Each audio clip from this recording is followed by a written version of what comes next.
जय माता दी प्रिय भक्तजनों, आज आप सुनेंगे श्री दुर्गा सती का पाठ 2 और 3। इससे पहले का अध्याय सुनने के लिए और कमेंट्स करने के लिए आप सभी का बहुत बहुत धन्यवाद।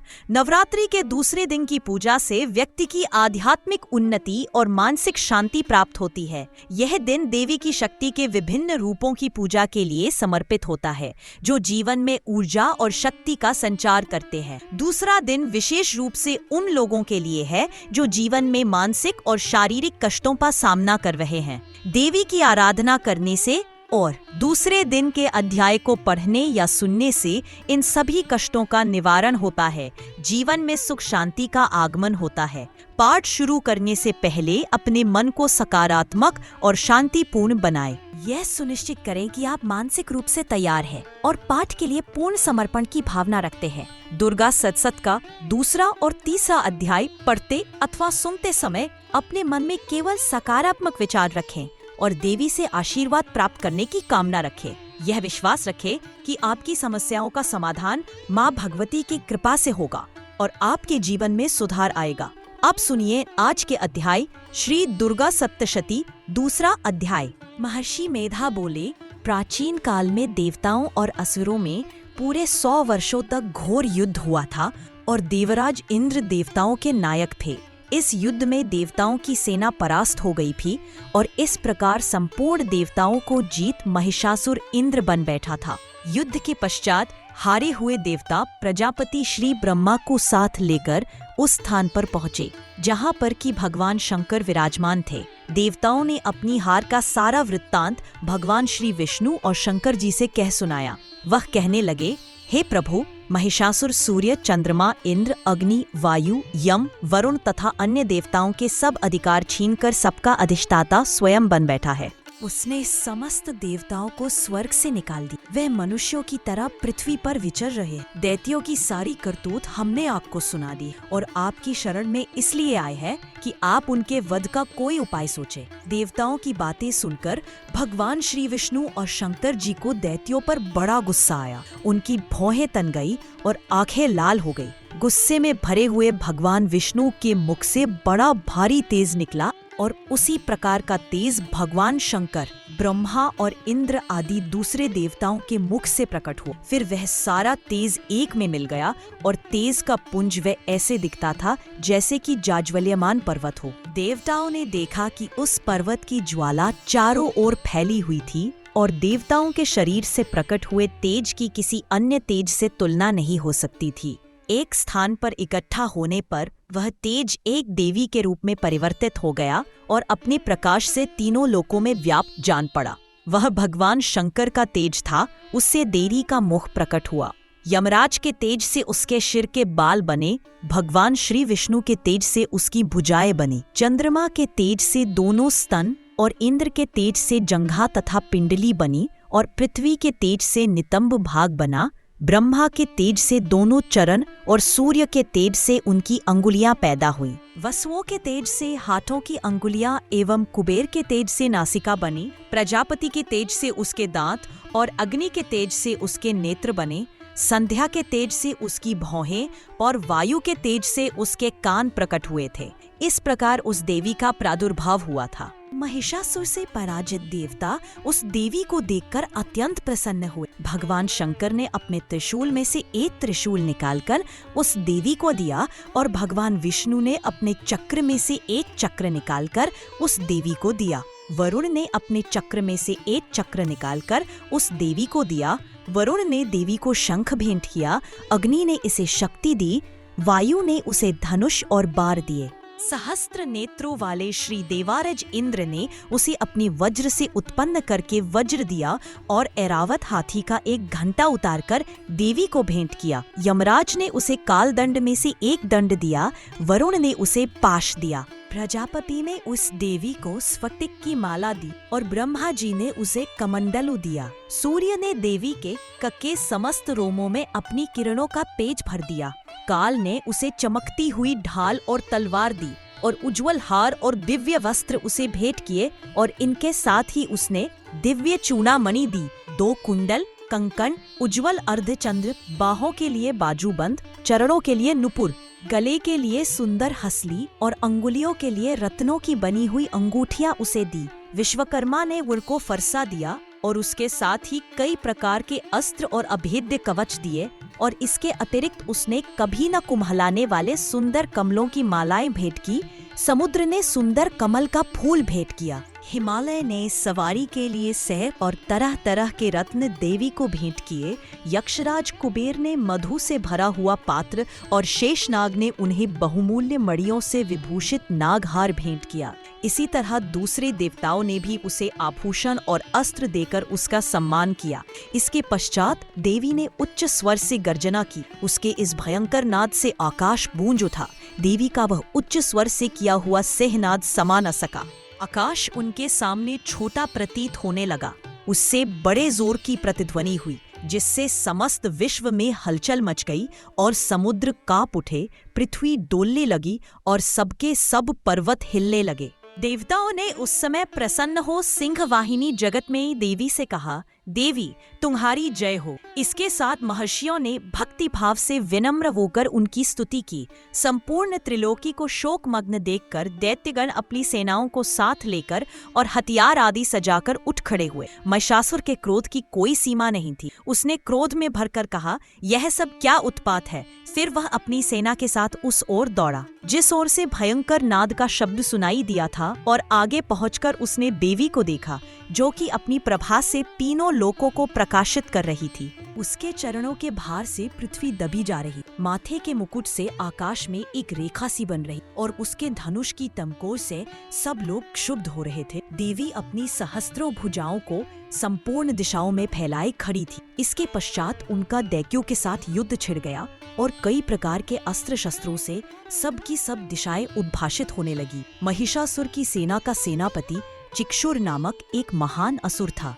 वह आगे बढ़कर देवी के साथ युद्ध करने लगा और दूसरे दैत्यों की चतुरंगिनी सेना साथ लेकर चामर भी लड़ने लगा, और 60,000 महारथियों को साथ लेकर उदग्र नामक महादैत्य आकर युद्ध करने लगा, और महाहनु नामक असुर 1 करोड़ रथियों को लेकर, असीलोमा नामक असुर 5 करोड़ सैनिकों को साथ लेकर युद्ध करने लगा। वाशकल नामक असुर 60 लाख असुरों के साथ युद्ध में आ डटा। विडाल नामक असुर 1 करोड़ रथियों सहित लड़ने को तैयार था। इन सब के अतिरिक्त और भी हजारों असुर हाथी और घोड़े साथ लेकर लड़ने लगे, और इन सब के पश्चात महिषासुर करोड़ों रथों, हाथियों और घोड़ों सहित वहां आकर देवी के साथ लड़ने लगा। सभी असुर तोमर, भिंदीपाल, शक्ति, मुसल, खंडकों, फैसों, पट्टियों के साथ रणभूमि में देवी के साथ युद्ध करने लगे। कई शक्तियां फेंकने लगे और कोई अन्य शस्त्रादि। इसके पश्चात सब के सब दैत्य अपनी अपनी तलवारें हाथों में लेकर देवी की ओर दौड़े और उसे मार डालने का उद्योग करने लगे, मगर देवी ने क्रोध में भरकर खेल ही खेल में उनके सब अस्त्रों शस्त्रों को काट दिया। इसके पश्चात ऋषियों और देवताओं ने देवी की स्तुति आरंभ कर दी, और वह प्रसन्न होकर असुरों के शरीरों पर अस्त्र शस्त्रों की वर्षा करती रही। देवी का वाहन भी क्रोध में भरकर दैत्य सेना में इस प्रकार विचरने लगा जैसे कि वन में दावा नल फैल रहा हो। युद्ध करती हुई देवी ने क्रोध में भर जितने श्वासों को छोड़ा, वह तुरंत ही सैकड़ों हजारों गणों के रूप में परिवर्तित हो गए। फरसे, भिंदीपाल, खड्ग तथा पट्टिश इत्यादि अस्त्रों के साथ दैत्य से युद्ध करने लगे। देवी की शक्ति से बढ़े हुए वह गण दैत्यों का नाश करते हुए ढोल, शंख व मृदंग आदि बजा रहे थे। तदनंतर देवी ने त्रिशूल, गदा, शक्ति, खड्ग इत्यादि से सहस्त्रों असुरों को मार डाला। कितनों को घंटे की भयंकर आवाज से ही यमलोक पहुंचा दिया। कितने ही असुरों को उसने पास में बांधकर पृथ्वी पर धर घसीटा। कितनों को अपनी तलवार से टुकड़े टुकड़े कर दिए और कितनों को गदा की चोट से धरती पर सुला दिया।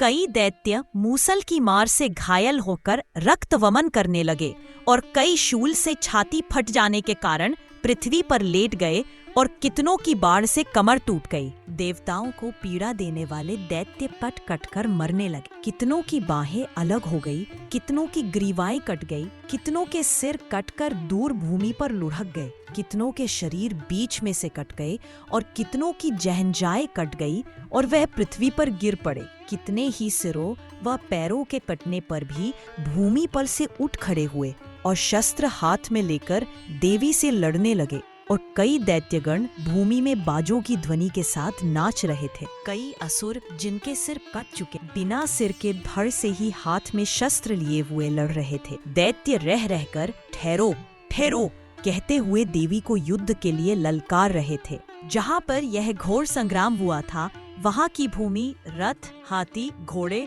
और असुरों की लाशों से भर गई थी और असुर सेना के बीच में रक्तपात होने के कारण रुधिर की नदियां बह रही और इस तरह देवी ने असुरों की विशाल सेना को क्षण भर में इस तरह से नष्ट कर डाला जैसे तृणकाष्ठ के बड़े समूह को अग्नि नष्ट कर डालती है। और देवी का सिंह भी गर्दन के बालों को हिलाता हुआ और बड़ा शब्द करता हुआ असुरों के शरीरों से मानो उनके प्राणों को ढूंढ रहा था। वहाँ देवी के गणों ने जब दैत्यों के साथ युद्ध किया तो देवताओं ने प्रसन्न होकर आकाश से उन पर पुष्प वर्षा की। दुर्गा सप्तशती पाठ 3 अध्याय हिंदी में सेनापतियों सहित महिषासुर का वध। महर्षि मेध ने कहा, महिषासुर की सेना नष्ट होती देखकर उस सेना का सेनापति चिक्षुर क्रोध में भर देवी के साथ युद्ध करने के लिए आगे बढ़ा। वह देवी पर इस प्रकार बाणों की वर्षा करने लगा मानो सुमेरु पर्वत पानी की धार बरसा रहा हो। इस प्रकार देवी ने अपने बाणों से उसके बाणों को काट डाला तथा उसके घोड़ों व सारथी को मार दिया। साथ ही उसके धनुष और उसकी अत्यंत ऊंची ध्वजा को भी काटकर नीचे गिरा दिया। उसका धनुष पट जाने के पश्चात उसके शरीर के अंगों को भी अपने बाणों से बींध दिया। धनुष, घोड़ों और सारथी के नष्ट हो जाने पर वह असुर ढाल और तलवार लेकर देवी की तरफ आया। उसने अपनी तीक्ष्ण धार वाली तलवार से देवी के सिंह के मस्तक पर प्रहार किया और बड़े वेग से देवी की बाईं भुजा पर वार किया, किंतु देवी की बाईं भुजा को छूते ही उस दैत्य की तलवार टूटकर 2 टुकड़े हो गई। इससे दैत्य ने क्रोध में भरकर शूल हाथ में लिया और उसे भद्रकाली देवी की ओर फेंका। देवी की ओर आता हुआ वह शूल आकाश से गिरते हुए सूर्य के समान प्रज्वलित हो उठा। उस शूल को अपनी ओर आते हुए देखकर देवी ने भी शूल छोड़ा और महाअसुर के शूल के 100 टुकड़े कर दिए और साथ ही महाअसुर के प्राण भी हर लिए। चिक्षुर के मरने पर देवताओं को दुख देने वाला चामर नामक दैत्य हाथी पर सवार होकर देवी से लड़ने के लिए आया और उसने आने के साथ ही शक्ति से प्रहार किया, किंतु देवी ने अपनी हुंकार से ही उसे तोड़कर पृथ्वी पर डाल दिया। शक्ति को टूटा हुआ देखकर दैत्य ने क्रोध से लाल होकर शूल को चलाया, किंतु देवी ने उसको भी काट दिया। इतने में देवी का सिंह उछलकर हाथी के मस्तक पर सवार हो गया और दैत्य के साथ बहुत ही तीव्र युद्ध करने लगा। फिर वह दोनों लड़ते हुए हाथी पर से पृथ्वी पर आ गिरे और दोनों बड़े क्रोध से लड़ने लगे। सिंह बड़े जोर से आकाश की ओर उछला और जब पृथ्वी की ओर आया तो अपने पंजे से चामर का सिर धड़ से अलग कर दिया। क्रोध से भरी हुई देवी ने शिला और वृक्ष आदि की चोटों से उदग्र को भी मार दिया। कराल को दांतों, मुक्कों और थप्पड़ों से चूर्ण कर डाला। क्रुद्ध हुई देवी ने गदा के प्रहार से उद्दत दैत्य को मार गिराया। भिंडीपाल से वाष्पकल को, बाणों से ताम्र तथा अंधक को मौत के घाट उतार दिया। तीनों नेत्रों वाली परमेश्वरी ने त्रिशूल से उग्रास्य, उग्रवीर्य और महाहनु नामक राक्षसों को मार गिराया। उसने अपनी तलवार से विडाल नामक दैत्य का सिर काट डाला तथा अपने बाणों से दुर्धर और दुर्मुख राक्षसों को यमलोक को पहुंचा दिया। इस प्रकार जब महिषासुर ने देखा कि देवी ने मेरी सेना को नष्ट कर दिया है तो वह भैंसे का रूप धारण कर देवी के गणों को दुख देने लगा। उन गणों में कितनों को उसने मुख के प्रहार से, कितनों को खुरों से, कितनों को पूंछ से, कितनों को सींगों से, बहुतों को दौड़ाने के वेग से, अनेकों को सिंहनाद से, कितनों को चक्कर देकर और कितनों को श्वास वायु के झोंकों से पृथ्वी पर गिरा दिया। वह दैत्य इस प्रकार गणों की सेना को गिरा देवी के सिंह को मारने के लिए दौड़ा। इस पर देवी को बड़ा गुस्सा आया। उधर दैत्य भी क्रोध में भरकर धरती को खुरों से खोदने लगा तथा सींगों से पर्वतों को उखाड़कर धरती पर फेंकने लगा और मुख से शब्द करने लगा। महिषासुर के वेग से चक्कर देने के कारण पृथ्वी क्षुब्ध होकर फटने लगी।